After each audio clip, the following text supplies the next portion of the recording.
الرجیم بسم اللہ الرحمن الرحیم۔ میرے عزیز طلباء و طالبات،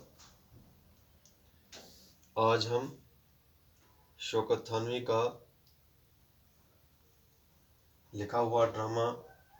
لاٹری کا ٹکٹ کے نام سے جو ہم پڑھنے والے ہیں،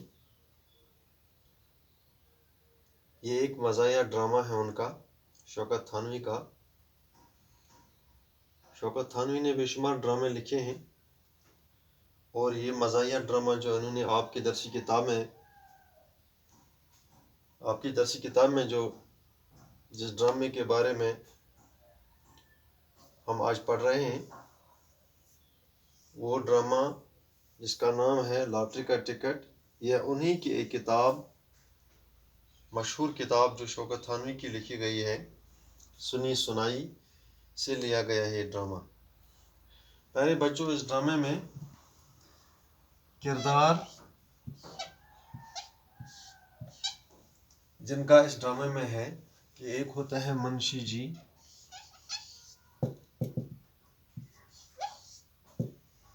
ان کا بیٹا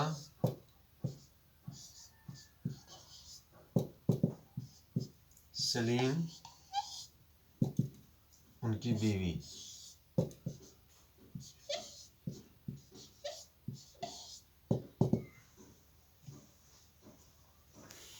پیارے بچوں، منشی جی جو ہوتے ہیں، جہاں تک اس ڈرامے کا تعلق ہے لاٹری کا ٹکٹ، اور اس ڈرامے کا موضوع جو ہے، اس کا موضوع جو ہے خیالی پلاؤ پکانا۔ موضوع اگر ہم دیکھیں گے، خیالی پلاؤ پکانا، خیالی پلاؤ پکانا، اس ڈرامہ کا اصل موضوع ہے۔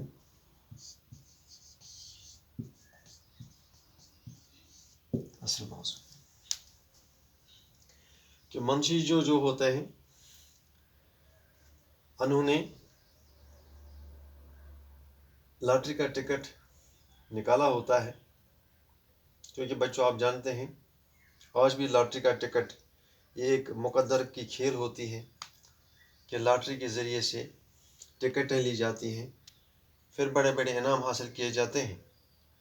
کہیں 100 روپے کی ٹکٹ لیتا ہے تو انسان 1 لاکھ کی گاڑی خرید لیتا ہے۔ یہ سلسلہ آج بھی جاری ہے اور پرانے زمانے سے یہ جاری ہے۔ لاٹری کا ٹکٹ اور یہ مقدر کا کھیل جو دیکھا جاتا ہے، یہ کسی کو مل جاتا ہے، بہت سارے ایسے ہیں جن کو ملتا ہی نہیں ہے۔ ان کے منصوبے دل میں بہت بڑے ہوتے ہیں، لیکن وہ اپنے منصوبوں میں ناکام دکھائی دیتے ہیں، کیونکہ ہر چیز انسان کے مقدر میں اور انسان کی طاقت میں نہیں ہوتی ہے۔ پیارے بچوں، منشی جی جو اس کا مرکزی خیال بھی ہے، مرکزی کردار بھی ہے، منشی جی کا مرکزی کردار ہے اس ڈرامے میں، اور یہ اس ڈرامے کا مرکزی خیال بھی ہے کہ منشی جی جن کی گھریلو حالت بہت کمزور ہوتی ہے، وہ اپنی لاٹری کے ٹکٹ کا انتظار کر رہے ہیں، اور جس دن وہ لاٹری کا ٹکٹ انہیں ملنے والا تھا، چونکہ وہ اپنے دل میں بہت سارے خیالی پلاؤ لے کے بیٹھے تھے کہ اگر انہیں ان کی وہ ٹکٹ مل گئی، لاٹری کا ٹکٹ انہیں ملا، تو اپنے لیے، اپنے گھر کے، اپنے لیے اچھی کوٹھی، اچھا گھر، اور اپنے لیے اچھی سی موٹر گاڑی، اور اپنے بیٹے کو کسی اچھے سکول میں، کسی بڑے سکول میں وہ داخلہ کریں گے، داخلہ ان کا لیں گے، اور وہ اچھی سے اچھی تعلیم حاصل کرے گا۔ تو یہ منصوبے اور یہ پلان منشی جی اپنے دل میں لے کر بیٹھے تھے۔ ایک دن اپنی بیوی سے ٹکٹ کے بارے میں پوچھ رہے ہیں منشی جی، کیا وہ ٹکٹ آپ کو ملا؟ تو انہیں اپنی بیوی کے ساتھ جونک دونک بھی ہوتی ہے، آپسی روک ٹوک بھی ہوتی ہے، تو فوراً ان کا بیٹا سلیم آتا ہے اور وہ اس بارے میں ان کو پوچھتے ہیں کہ آپ کس انتظار میں بیٹھے ہیں، کس ٹکٹ کے انتظار میں بیٹھے ہیں. چونکہ اس ڈرامے میں ایک شخص جس نے خیالی پلاؤ کے منصوبے سوچے تھے، شیخ چلی کا نام بھی دیا گیا ہے. پیارے بچوں، میں شیخ چلی کے بارے میں مختصر ایک بات بتاؤں گا کہ شیخ چلی کا نام کیوں آیا ہے یہاں. شیخ چلی ایک بڑے شیخ گزرے ہیں اور انہوں نے اپنے دل میں بہت سارے منصوبے سوچے تھے، خیالی پلاؤ لے کے بیٹھے تھے کہ وہ اپنے لیے اچھا سا گھر بنائیں گے، اچھی سی گاڑی لائیں گے اور اپنی شادی کرائیں گے، اپنے بچوں کو اچھی طرح سے پالیں گے اور گھر میں وہ سارے کی ساری ضروریات کی چیزیں رکھیں گے اور اچھی سی زندگی گزاریں گے. ایک دن شیخ چلی جا رہے تھے تو راستے میں انہیں ایک بزرگ ملا جن کے سر پر انڈوں کا ٹوکرا ہوتا ہے. تو اس بزرگ نے شیخ چلی سے پوچھا، ارے شیخ ادھر آ جاؤ اور یہ میرا ٹوکرا مجھے اٹھا کے دے دو، میرے گھر تک لے جاؤ. شیخ چلی نے کہا ٹھیک ہے. پھر وہ انڈوں کا ٹوکرا اپنے سر پہ اٹھا کے لے گیا، لیکن راستے میں چلتے چلتے اس نے دل میں بہت سارے منصوبے سوچے کہ مجھے اب انڈے ملنے والے ہیں، چونکہ اس کے ساتھ 2 انڈوں کا لفظ بھی کیا کہ میں آپ کو 2 انڈے دوں گا. تو اب شیخ چلی اپنے دل میں بیٹھتا ہے، دل میں یہ منصوبہ لے کر بیٹھتا ہے کہ میں ایک انڈے کو گاڑی لاؤں گا، ایک انڈے کو میں ہاتھی لاؤں گا، ایک انڈے کو میں بیچ دوں گا. تو اس طرح سے میرے گھر کی حالت بہت مضبوط ہو جائے گی اور میں بڑا آدمی بن جاؤں گا، مزے سے زندگی گزاروں گا، اچھی گاڑی خریدوں گا اور اپنی اچھی سی شادی کروں گا، اپنے بیوی بچوں کے ساتھ رہوں گا. بہت سارے خیالات اس نے اپنے دل میں اب وہ منصوبے بنا کے رکھے.